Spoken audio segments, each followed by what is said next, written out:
こんにちは、エブリです。今回は春の1ヶ月コーデ全32スタイリングを紹介していきたいと思います。僕がですね、天の声形式で実況解説を入れながら紹介していきたいと思うんですけれども、前から順にカットソー、シャツ、アウター、ニット類のその順番で紹介していきたいと思いますので、自分が興味のありそうなパートまでね、飛ばしてご覧いただければと思います。またですね、すべてのスタイリングの前に、その主役となるトップスの映像をご覧いただいてから進めていこうと思っておりますので、あなたであれば、このトップスをどういう風にスタイリングに組み込むかっていうのをイメージしてもらいながら、それをひねくれ者の僕がどういう風にスタイリングに合わせていくかっていうのをご覧いただいて、その違いというかね、その辺も楽しんでもらえればなと思っております。それでは、早速1着目はこちら。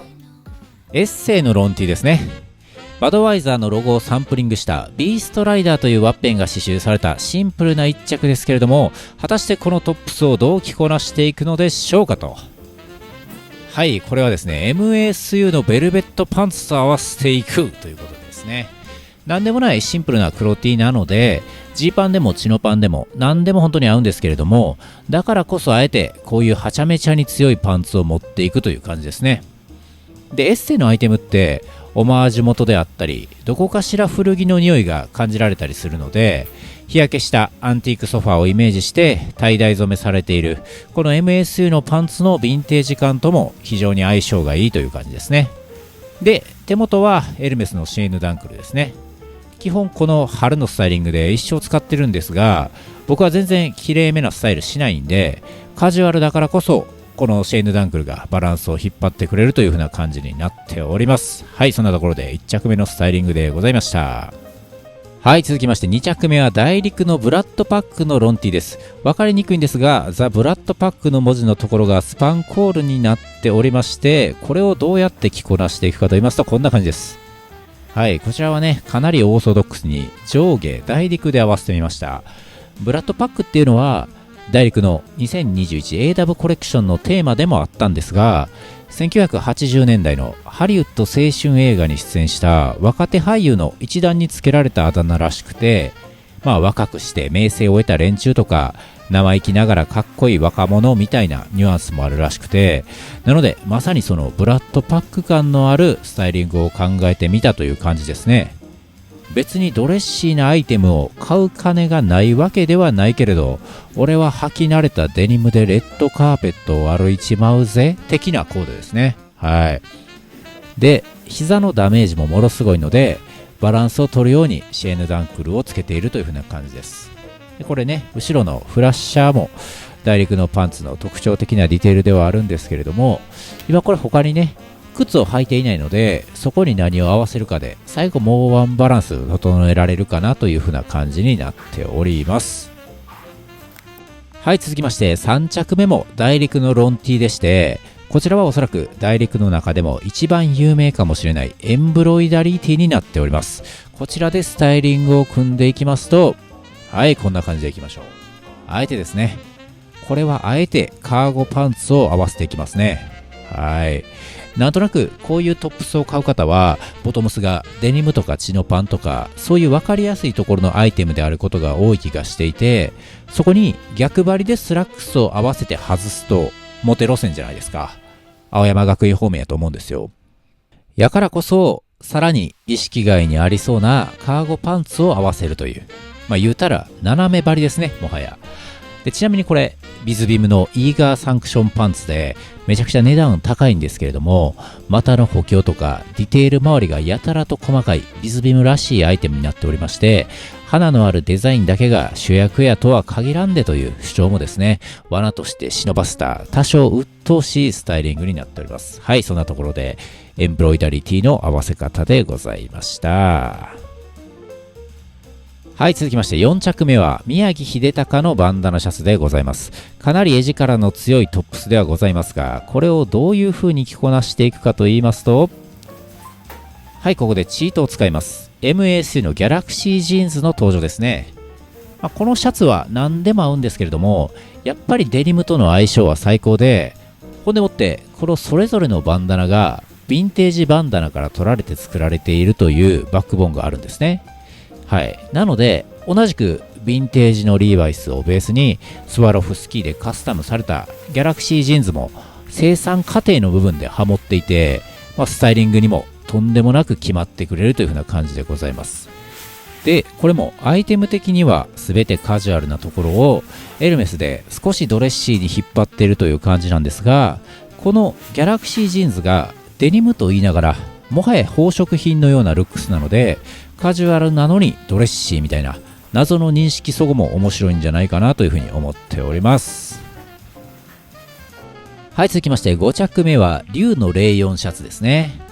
ゆるい雰囲気がありつつ色味も落ち感もともするとモテてしまいそうなテイストのトップスではございますが、これをどういう風に着こなしていくかというと、こう着ていく。はい、台無しですね。はい。ゆるさを締めてあげてね。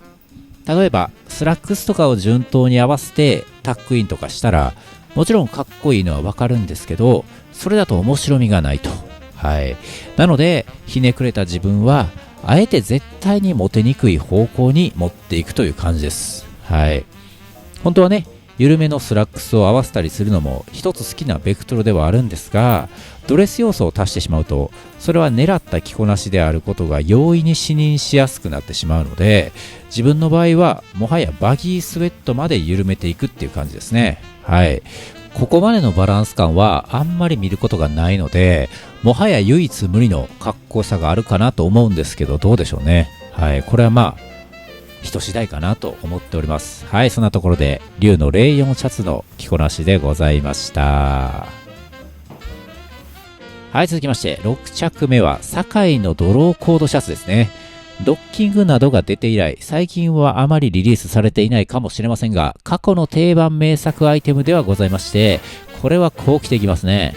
はい、もう大体ね、自分の芸風というか歪み具合が読まれ始めたかもしれませんが、あえてこのアイテムよりも癖の強い MSU のバギーをぶつけていきます。はい。このマスボーイズジーンズも腰回りにかなりデザインの効いているアイテムでして、このドローコードのギミックを使ってウエストを絞ってあげると、こういうですね、シャツインみたいな感じのビジュアルを綺麗に作ることができるんですね。はい。で、本当ならね、このマスボーイズジーンズのウエストがだいぶ細いのでシャツインは不可能なのですが、トップスのギミックを合わせて実現させていくという感じですね。はい、それこそ普通にスラックスやチノパンも合うんですけど、ちょっとこのトップスだけにスタイリングを背負わせすぎちゃうので、一点突破すぎるスタイリングを回避するようにパンツにもこういう強いアイテムをぶつけていくことで、もうちょっとですね、強依存感が出るようにスタイリングを組んでみているという風な感じでございます。はい、そしてこれちょっとわかるかわかんないんですけど、堺のこのドローコードシャツですね、一つの柄なんですけれども、中で素材感がですね、キュプラの部分とコットンの部分で変わっていて、そういうところも面白いアイテムでございます。はい、続きまして7着目はウルのカットオフビッグシャツですね。もう10年近く前ですけれど、当時ルックで見てマスト買いだと確信した一着でございまして、これはこう着ていきます。シンプルにかっこいい感じにしておりますが、やっぱり短丈のアイテムは太いボトムスとの相性が抜群でして、今後も何回か登場すると思うんですが、ヤエカのチノパンを合わせております。このワイドテーパードのシルエットが調子いいんですよね。ヤエカなので特に気をてらったデザインではなく、収まりのいい印象なんですが、しっかりボリューム感があるので、これでノームコアを目指しに行くと、ちょっとそのくくりからはみ出る感じがあるんですね。例えばこのスタイリングもシンプルなデニムシャツであれば普通に収まりそうなところを、このウルのビッグシルエットのカットオフデニムシャツにすることで、色味やスタイリングの既視感がありながら全然違う感じになっているという、その感じが最高でございました。はい、続きまして8着目は大陸のフィッシャーマンシャツですね。なんでもない感じのビジュアルながら細かいディテールが全部素敵で本当に使いやすい一着ですが、これはディッキーズの874と合わせますね。漁師の作業着と工場で働く方々のワークウェアを合わせたらどうだろうかというスタイリングで、どちらもある種ワークウェアなんですが、ちょっと互いに作業としては混じり合うイメージが全く湧かないと思うんですよ。だからこそその合わせはどういうベクトルになるんやという、ある種実験的なスタイリングになっておりまして、とはいえ全く意味のわからない合わせをするのにさすがに何かしらのヒントが欲しいので、色味だけグレー系というね同系色で揃えてみたという感じになっております。でこれもアイテムが全てカジュアルなのでシェーヌ・ダンクルが効いてくるスタイリングになっておりまして、そこにさらに今回はもう一段階クリーンな方向に寄せたかったのでマルジェラのリングも合わせてみているという風な感じです。はい、これはねペタッと剥がれるディテールなんですけれども、結果ですねなんかめちゃくちゃかっこいいんちゃうかと思っております。はい、大陸のフィッシャーマンシャツを使ったスタイリングでございました。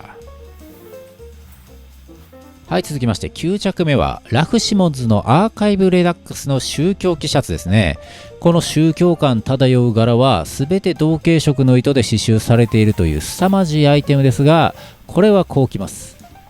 あまりひねりはないんですが、ラングラーのランチャードレスジーンズで、このシャツはボックスのシルエットだったりもするんですが、パッと見の型としてはやはりドレスシャツで、そこに刺繍でとてつもない味付けがされている、だが同系色だみたいな、人によって捉え方が違う難しいアイテムやと思っていて、自分ももはやわからなくなってランチャードレスに逃げたという感じですね。思っているバランス的にはドレスシャツとスラックス合わせてシンプルなきれいめかと思いきや、近くで見るとどうも様子がおかしいみたいな感じを狙っていますね。とはいえ方向的にはドレス方向よりもカジュアル見えしたいので、そういう時にスラックスのビジュアルながらカジュアルに履けるランチャードレスの有能さを感じるなという風なスタイリングでございました。はい、続きまして10着目はダブレットのロボットショルダーシャツでございます。肩部分に変わったダーツが入っているのが見えるかもしれませんが、果たしてこれはどんなアイテムでどうスタイリングしていくのか。どうした肩幅どうしたその肩幅どうした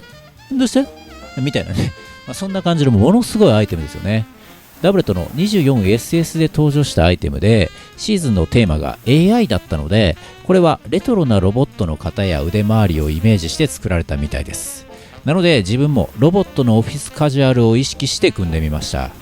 こういうねノームコアからのズレでスタイリングを組みたいときに、先ほども登場したヤエカのチノパンがやっぱり使い勝手良くて、シャツとチノパンのワンツーコーデがどうしてこうなったというスタイリングになっています。はい、続きまして11着目は MAC のディスコフーディでございます。このチャンネルの視聴者の方であればもう腐るほど見てこられたかもしれませんが、果たしてどうスタイリングしていくのか、こう着てみました。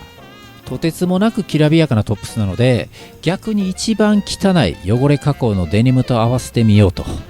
でインナーにソロイストのタンクトップも合わせて、ボトムスは全体的にかなりグランジな感じにしつつ、ディスコフーディを合わせることでもはや全くつかみどころのない感じになっています。とはいえこちらのディスコフーディはアイテム的にはパーカーなので、構造で考えるとただのパーカーとデニムという合わせなんですが、どちらもそのアイテムの枠における異常値なので、全くそんな構造にまで意識が及ばないというスタイリングになっています。でこれもシェーヌ・ダンクルでバランスは整えつつ、とはいえもはやそれがどうこうの話ではないという感じで、もはや衣装みたいなスタイリングになっております。MSE のアイテムはこういうね衣装寄りのかっこいいスタイリングが組めるので、やっぱそれが面白さでありいいところかなというふうに思っております。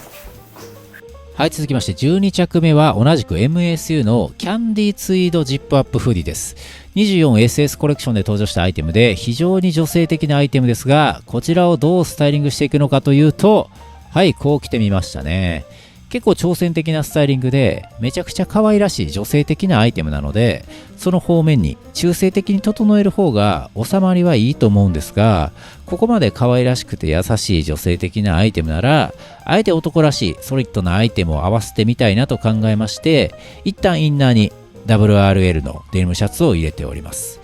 本当はいろいろと実験してリックのカーゴジョグとかも合わせてみたんですが、やっぱり理論上外せているというだけじゃなくて、ある程度直感的にもまとまっている感が欲しいので、デニムの素材感を打ち消せるスウェット素材で、それでいてシルエットとワンポイントが男臭い MS のネバーランドスウェットを合わせてみました。まずこのパーカーみたいなアイテムを普通に着ている人はいないと思うので、そこに踏み込みつつ、それでいて結構リアルクローズとしても的を得ているこの感じ、非常に気に入っております。はい、13着目はジェーダのダイナソーカモパーカーです。恐竜のグラフィックで鴨柄を作った可愛らしいアイテムですが、こちらをどう着こなしていくのか、こう着ていくと。ね。MSU のネバーランドスウェットは先ほどのスタイルに続き2連投になるんですけれども、どうしても構造的にやってみたくてすみません。これもね、気の利いたパーカーの合わせ方なんか簡単なコーデがいくらでも存在するのに、あえて上下スウェットという構造にしてみました。セットアップではないまでも、いわゆるドンキコーデですね。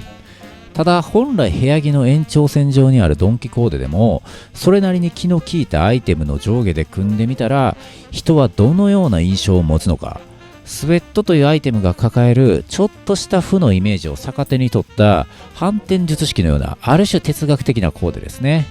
もちろんドンキコーデなので整ったドレスコード的なものへの対応力はゼロに近くて行く場所は選びますが、シンプルな構造だけ取って考えるとみんながあまり触ろうとしないところまで含めて結構いいバランスなんじゃないかなと思っております。はい、そんなところでジーダのダイナソーカモパーカーを使ったスタイリングでございました。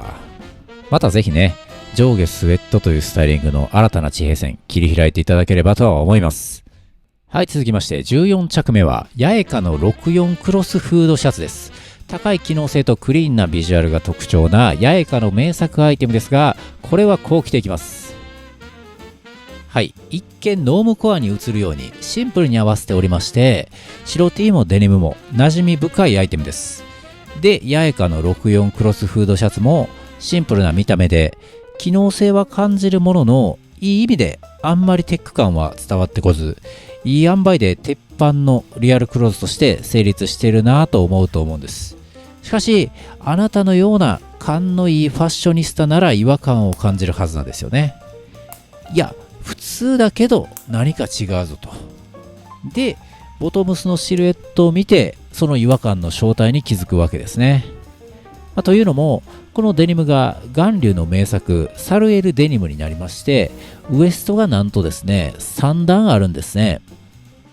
で今は真ん中で止めているのでレベル中ですが、もう一段下げて腰履きにすることもできて、これでスタイリングに違和感を足しているという感じです。サルエルパンツをですね体型カバーのためだけに使ったり、なんか嫌だとシャットアウトしちゃう方も多いと思うんですが、こういうシンプルなコーデに一箇所違和感を出すときに非常に便利で、これは多分伝わってないんですけれども、個人的に大好きなひねくれテクになりますので、皆さんもこんな感じで一点分かりにくくノームコアからずらすというスタイリング試していただくといいんじゃないかなと思っております。そんな感じでヤエカの64クロスフードシャツのスタイリングでございました。はい、続きまして15着目はエッセイのハーフジップブルゾンです。ファーストシーズンで登場した古着感の強いキャッチーな一着ですが、これをどう着こなしていくのか。はい、すいません。またね、チートを使ってしまいました。ギャラクシージーンズですね。これも構造的にはさっきの宮城秀隆の合わせと一緒なのですが、ギャラクシージーンズと古着感のあるアイテムとの相性は最高で、さらにそのアイテムとデニムとの相性もいい場合は、これでスタイリングが爆跳ねしますね。はい。もはやどんなスピードで追いかけても巡り合えない領域に飛びますね。ギャラクシージーンズサランヘということでね、言うておりますけれども、自分はあんまり古着を買わなくて詳しくはないんですが、こういうちょっとしたライトアウターとか、そういったアイテムの独特な空気感やバランス感は現行にないものがあると思うので、それをうまくスタイリングに合わせられる人はすごいなと思いますね。とはいえこのエッセイのブルゾンは古着ではないんですが、現行ながらそういう雰囲気が出せるので気に入っております。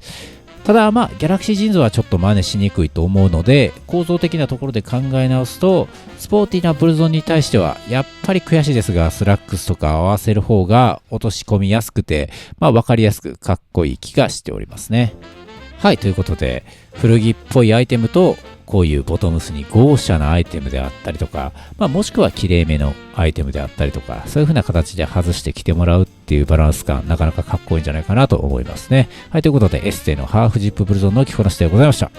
はい、続きまして16着目はロッキーマウンテンフェザーベッドのダウンベストです。ダウンベストといえば思いのほかスタイリングの可能性を広げてくれる面白いアイテムでございますが、これはこういう風に合わせてみました。はい、こんな感じです。先ほどのねラフの宗教着シャツをドレスシャツと定義して、まずこのダウンベストとバチバチの構造的なぶつかりを作りながら、それだけではまだ一般ピーポーの目が泳いでますんで、彼らに対して断言するように激強の MASU をパンツで合わせるという、いわゆる黙らせパンツですね。こういうの一本あるとほんまに便利で MASU おすすめでございます。とはいえですね、ラフと MASU だけやと逆にやりすぎ感も出てしまうので、カジュアルかつスタイリングのボリューム的な印象も変えられるダウンベストと合わせるのは結構ほんまにかっこいいんじゃないかなっていうふうに思っております。この感じでね、ベースは非常にモードな印象を与えつつも、このダウンベストをね、ポンと一発入れることによって、シルエット的にも、アイテムの構造的にも非常にカジュアルな雰囲気を出せるので、こういう形でですね、自分のリアルクローズにメゾンのアイテムを落とし込んでいくっていうのをなかなか面白いんじゃないかなと思っております。はい、そんなところで16着目のロッキーマウンテンフェザーベストのですね、ダウンベストを使ったスタイリングでございました。ダウンベストを使う構造としてマネの仕方いろいろとあると思うんで、完全に同じアイテムじゃなくてもいろいろこのね、近い構造で合わせることができるかと思いますので、ぜひ気に入ったという方いらっしゃればね、試していただければと思います。はい。はい、続きまして17着目はインクのガウンでございます。完全にリアルクローズとは程遠い攻めたおしゃれアイテムですが、これはこのように着ていきたいと思います。はい、スウェットと白 T ですね。こちらの MASU のネバーランドスウェット。もう今回のスタイリングでも大変数多く登場しておりますが、これを使いまして、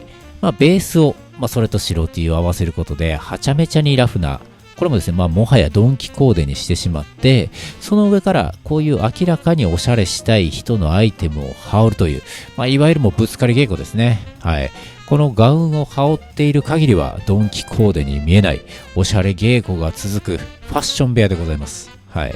ただ一応補足すると、ベースのドンキコーデをアウター以外でも可能な限り打ち消そうということで、リングはマルジェラもソロイストも両方つけて、もちろんね、ブレスレットとしてシェーヌダンクルもつけてという感じで、こんなベースではありますが、あくまでもファッションの里の人間であることをアクセサリー頼りの味付けで主張するという風な感じでございますね。はい、これは無料空所。何をやっているのかというふうなね、ことでございますが、この小物を使って、おしゃれに気を使っていますよっていうアピール。それがね、有効でない場面もありますけど、一つそういうふうな意図付けというか、味付けとして、方向性の見せ方としては使えるんじゃないかなと思っております。はい、続きまして18着目は、バイナルアーカイブとマーモットコラボのマウンテンパーカーでございます。アウトドアアイテムの中でも鉄板のマウンパでして、おおよその合わせ方のイメージがあると思いますが、自分はこうきますね。はい。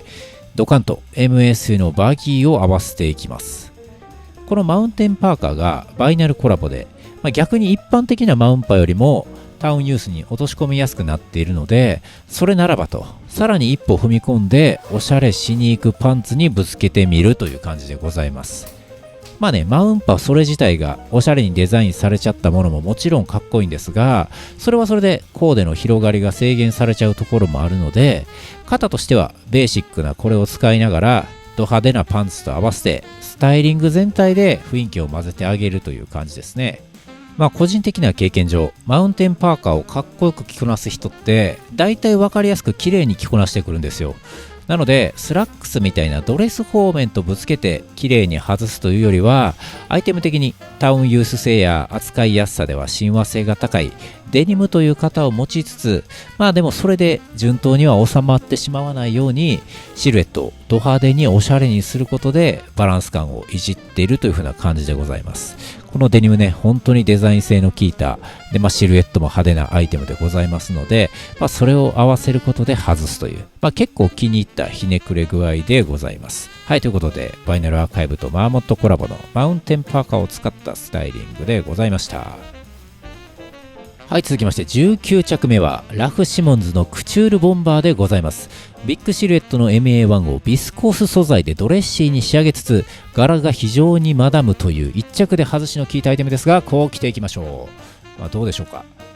これはもう東京リベンジャーズとかウィンドブレーカー的なかっこいいヤンキー幹部の私服みたいなイメージで組んでおります。ざっくりとね、大きくてゆとりのあるアウターの下にちょこんと食い回りを覗かせるようにパーカーを挟むのは、やっぱりいつの世もかっこいいなと思いつつ、ボトムスのシルエットでそいつの芸風が出ますよね。はい、ただやっぱ喧嘩するというかね、戦うなら技を繰り出す方は絞っていた方が現実に即していると思うんですね。なので短丈パッツンのトップスにボンタンのやつは、多分殴り寄りの戦い方で、このスタイリング的にはポケットに手突っ込んで蹴るタイプのね、ワンピースで言えばサンジみたいな方向のヤンキーをイメージしております。見えにくいんですけど、このソロイストのデニムって丈が8分か9分ぐらいで結構短くて膝周りも出るんですよね。なので細めのボトムスで半パタケやとフルレングスのスキニーと比べても靴の直前にさらにもう一回シルエットがシャープになるタイミングが来るので、どんな靴を履くにしてもメリハリが効くし、軽快な印象になって、それはそれで一つギミックとしてあるかもしれないなと思っております。はい、そんなところでラフ・シモンズのクチュールボンバーを使ったスタイリングでございました。やっぱりね、こういうヤンキー幹部みたいな着こなしに憧れる日とか、そういう気分があったりすると思いますので、よろしければ参考にしていただければと思います。はい、続きまして20着目はラフ・シモンズのモッツコートになります。先ほどのボンバージャケットに並び、ラフのアイテムの中でも人気のある方ですが、これはこう着ていきましょう。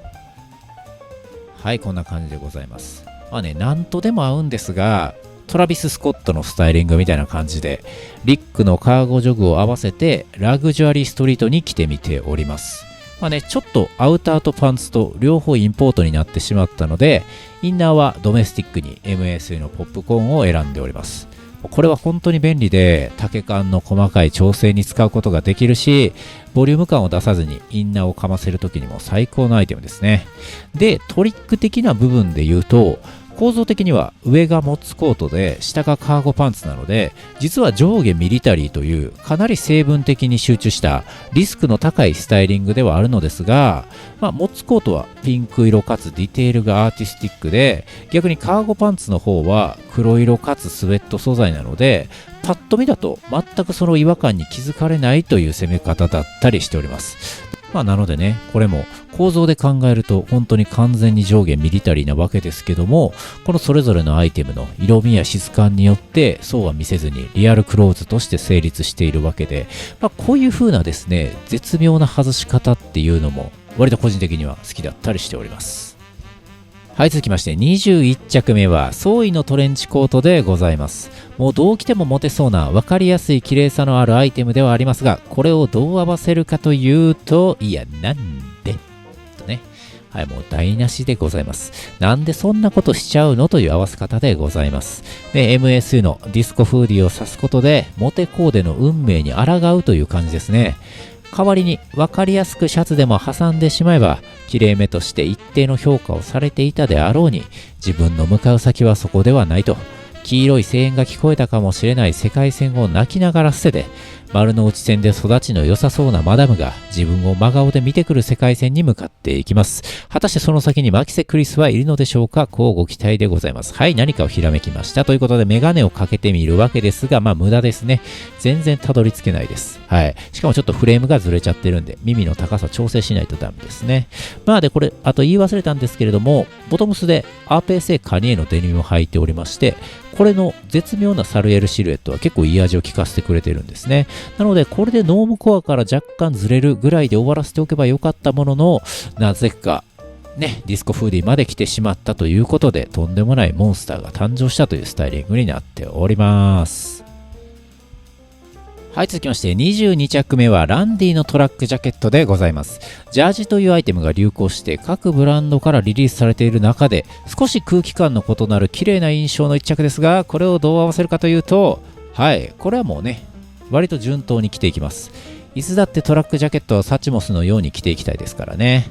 で、インナーは定番の BFT で、パンツはデニムという鉄板のスタイリングなんですが、強いて言うとデニムをマルジェラのダーティーデニムにすることで、少しルック感を出せるというか、鉄板の型に収まってしまわないようにしております。で、こういうストリート感満載のスタイリングは、やっぱりエルメスのシェーヌ・ダンクルと相性がいいというか、いいバランスに仕上がってくれますね。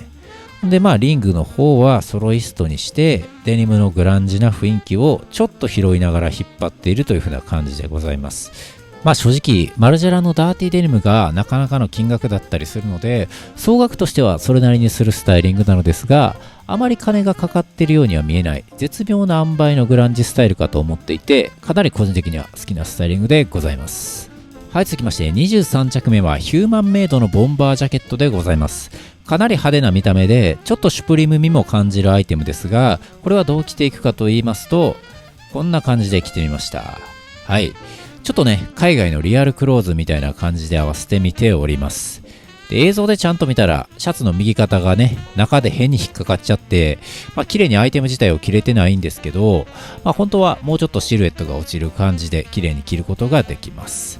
でベース自体はデニムとシャツでワークテイストに作りながら、スポーティーかつ派手にアウターを羽織っていくという感じで、このままでかい車に乗って MLB の観戦に行くぜみたいなイメージでスタイリングを組んでおりまして、そこに多少のドメスティック感を忍ばせた感じになっております。でやっぱりこういう明確にアウターだけ1点派手なスタイリングもいいかなと思っているんですけれども、ちなみにこの派手なアウターがヒューマンメイドなので国内のブランドでして、で逆にですねこのスタイリングの中で割と収まって見えるデニムが LA のブランドの AG というあべこべ感もあって、そういったところも気に入ったスタイリングになっております。はい、続きまして24着目はサンシーのジャケットでございます。この質感とギミック、緩めのシルエットはなかなかに唯一無二なアイテムですが、これはどう着るかというと、はい、ちょっとね順当ですいません。もうセットアップで着てみました。インナーまでサンシーの T シャツを合わせまして、完全なオールサンシーという着こなしになっております。でセットアップに T シャツ合わせというスタイリングはかっちり寄りのきれいめコーデとして鉄板かと思うんですが、サンシーのセットアップはもともとセットアップ自体の空気感が非常に独特で緩さがあるので、こういう T シャツ合わせで組んだ時のバランス感が本当に絶妙なんですよね。はい。で素材感が柔らかいので、逆にしっかりシャツまで入れてしまうと若干雰囲気としてぶつかってしまうところがあるんですが、この空気感で綺麗かつおしゃれに着るのは結構難しいので、そういった意味でも最高のアイテムじゃないかなと思っております。でちなみにこのジャケットの襟を立てて絞って着ると、それはそれでかなりモード見えする側面もあって、アイテムとしてもおすすめですし、スタイリングとしてのこの感じもいいんじゃないかなと思っております。はい、そんなところでサンシーのジャケットで、セットアップでね着てみた合わせ方でございました。ちょっとこれについてはですね、サンシー以外の別のセットアップでも同じことができるかと言われるとちょっと約束しにくい部分もあるんですが、あくまで参考までにご活用いただければと思います。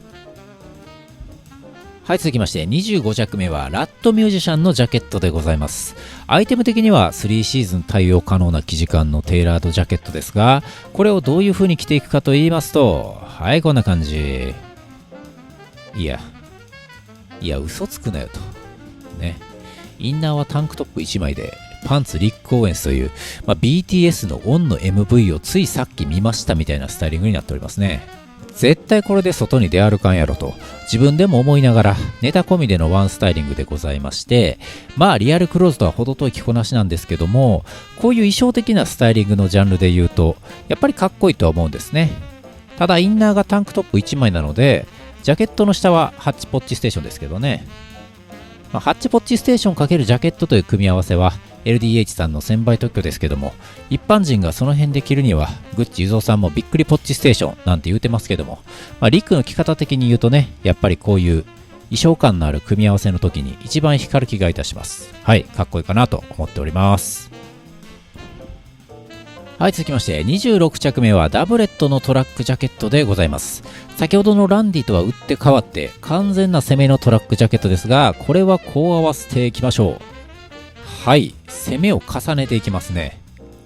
さっきのバイナルのマウンテンパーカーの時とベースは同じなんですけども、トラックジャケット×デニム×白 T というある種の鉄板スタイリングがある中で、まずトラックジャケットが添加物もりもりの強デザインと着ていますので、デニムは本当はね、それこそ薄味でもいいと思うんです。でもだからこそ逆にデニムも一番デザインの強いものを合わせてみようということで MSU のバギーを持ってきました。ギャラクシージーンズよりもシルエット的な迫力があるので、これで上下強デザインの完成でございます。で、ここまで強くスタイリングを組んでしまうなら、もう後悔のないように小物類も徹底した方が良くて、リリー・フランキーさんさながらにハットを乗せてみました。別になくても成立はするんですが、それはさながらパスタに乗せる刻みネギないし大葉のようにバランス感を出してくれるんですね。で、綺麗な要素がないのでハットを乗せましたが、この帽子をどうするかでよりバランスの振り方を調整できるような気がしております。はい、そんなところでダブレットのトラックジャケットを使ったスタイリングでした。はい、続きまして27着目はベッドフォードのノーカラー MA1 でございます。今ではもう日本を代表するブランドの一つかと思いますが、初期の名作アイテムでございまして、これはこのように着ていきましょう。はい、こんな感じでございます。丈が短いので、先ほどのスタイリングと似て、やっぱり A ラインで綺麗にバランス感を整えてあげるのが個人的には好きな方向でして、色味的にも相性のいい八重花を合わせつつ、インナーにはこういうタイトなアウターにも完全に合わせられる MSU のポップコーンスウェットを入れております。で、MSU もベッドフォードもともに国内のブランドなんですが、このノーカラー MA1 もポップコーンスウェットもあまり国内で展開されるメンズのアイテムとしては珍しいので、翻ってどこかしらインポート感があって、それを若干日本の不良スタイルなシルエットで合わせるのは逆にね、不思議な感じに決まっていていいんじゃないかなと思っております。はい、そんなところでベッドフォードのノーカラー MA1 を使ったスタイリングでございました。割とね、ひねくれたスタイリングばっかりで、順当なまっすぐな A ラインシルエットっていうのなかったと思うんですけれども、これは比較的そっちに近いかなと思いますので、こういうね、短丈太パンっていうこの鉄板の合わせ方の参考にしていただければと思っております。はい、続きまして28着目はカラーのナイロンカバーリングカーディガンでございます。カラーらしい素材の魔術師感が漂う綺麗なアイテムですが、これはこう着ていきます。はい、ひねくれ方がすごいですし、おそらく誰にも伝わりませんね。もう順当に綺麗に着てしまえばいいものをノースフェイスのバーブパンツと合わせるというね。はい。で、説明しますと、このパンツは自分が雨の日に絶対着る雨の日アイテムなんですが、逆に言うとですね、このカラーのカーディガンは雨の日には絶対着ないんですよね。はい。なので意味わかんないと思うんですけど、自分の思考に対して外してますね。はい。だからそれはさながら E カード戦で利根川のイカ様を破るためにトイレの鏡に頭をぶつけたカイジのように、もうね、正常な判断をしないことによって生まれた外しスタイリングになっております。はい。で、ちなみに若干頭のネジが飛んでいる感じをこの若干ずれたメガネで表現していて、というのは嘘ですね。これはシンプルにフレームの修理前でございます。はい。なんでね、こんなひねくれたスタイリングをしてしまうのかというと、やっぱりそれはですね、僕の綺麗めを綺麗めで終わらせないぞという謎の反骨心によるものなのかなというふうに思っております。これは別に真似する必要はないですが、僕は歪んだ人間なのでそういうふうにスタイリングを組んでしまいます。はい、続きまして29着目はダブレットのカオスパッチスウェットでございます。まさにダブレットと言わんばかりの派手なアイテムでございますが、これはこのように着ていきます。はい、いわゆるハイストリートな感じですね。全部をストリート寄りに仕上げたスタイリングで、ど真ん中のストリートなのに、その辺の綺麗めよりも、なんでかスタイリングの総額が高そうだなという感じの、スタイリングでございます。テーマ的には、ハッシュタグ菅田将暉着用という感じでしょうか。それはまるでメルカリという戦場で適正価格を釣り上げる魔法のように、着用されていなくても散見されるワードではありますが、まさにそんな感じでスタイリングを組んでみております。もちろんね、行く場所は選ぶかもしれませんが、もともとこういうストリートなスタイルが好きなので、そこまで外しとか意識せずに、やっぱり好きなアイテムでまっすぐに着るのも素晴らしいことだなと思っております。はい、そして今こちらデニムのフラッシャーをアピールしておりますけども、このダイリクとダブレットですね。実はダイリクさんがダブレットニノさんの下でインターンに参加されていたみたいなところもあって、そういう意味で師弟関係的なところも合わせたスタイリングになっております。はい、続きまして30着目はクリスチャンダダのヘロインニットでございます。コカ・コーラをホーストさせる字体と色味にヘロインという薬物の名前が刺繍されたニットですが、これはこう着ていきます。はい、もうね、様々なスタイリングで使い尽くしていますが、やっぱり MSU のバギーと合わせるのが最高ですね。ニット自体のシルエットも非常に大きいので、上下ビッグシルエット、頭だけその上にちょこんと乗っかった、いわゆるベイマックスシルエットですね。はい。で、もともと自分はですね、太パンがかなり好きなこともあって、この感じが最高に好きなんですよね。で、これも先ほどと同じく、結構ハイストリート寄りのスタイリングだと思ってまして、アイテムの方向性は全てカジュアルにストリートを向いているので、先ほども同じくなんですが、多少綺麗に行きたいというスタンスを綺麗めのアクセサリーで主張しているという風な感じになります。具体的にはエルメスのシェームダンクルとメゾンマルジェラのリングみたいな感じでございますね。はい。こんな形でストリートに行き過ぎるところをアクセサリーでバランスを若干調整しているという風な感じでございました。はい。ということで、クリスチャン・ダダのヘロインニットを使ったスタイリングでございました。はい。そして31着目は、堺のゼブラニットでございます。完全にシマウマの柄をメインにしつつ、アクセントとして要所に赤を刺したアイテムですが、これはこのように着ていきます。はい。クラスのウルトラスエードパンツを合わせてみました。堺のアイテムはいろいろとあると思うんですが、やっぱり往々にして服力が強すぎるので、例えばこれだとそもそもニットだという構造よりも先に服のデザインが届いちゃうんですね。なので、もうニットと合わせるパンツを探すというよりは、堺に合わせるパンツを探すというイメージですね。はい。なので、このデザインもりもりのニットに対して、それを飾る額縁になり得る強いパンツをということで、素材感でかなり意外性がありながら、太めのシルエットで包容力もあり、箸のデザインからインスピレーションを受けたという謎の穴も開いたデザイン性の高いクラスの一本を合わせております。はい。なので、強いアイテムには強いアイテムをという半村美法典的な発想ではございましたが、そういう時に強いパンツの必要性に気づかされると思いますので、ご参考までにしていただければと思います。はい、最後。もう1ヶ月のスタイリングは完成しましたが、32着目は大陸のモヘアニットでございます。これをどう着ていくのかと言いますと、はい、こんな形で、肩肘張らないワンツーコーデの上からスタイリングのサビとして羽織りました。ディッキーズに白 T という、どうとでも転びうる便利なベースに大陸のカーディガンで一気に味付けする感じでございます。デザインの強いアイテムを上下でぶつけ合わずに、そっと鉄板のベースに添えてあげるスタイルになっていまして、やっぱり服好きをやっていると、こういうね、大陸のカーディガンみたいにデザイン性の高いアイテムが気になるし、買うことが多いと思うんですが、こういう定番のところにピン刺しでも活躍してくれるアイテムっていうのは、とりわけコストパフォーマンスが高いと思いますね。で、ちなみにこういうスタイリングにメガネを合わせたいという感情は、きっと自分の場合は G ドラゴンさんの影響とかもあったりすると思うんですけども、実際にアイウェアを使うようになって気づいたことがあるというか、これ使うとですね、あんまり自分の顔を気にしなくてよくなるんですね。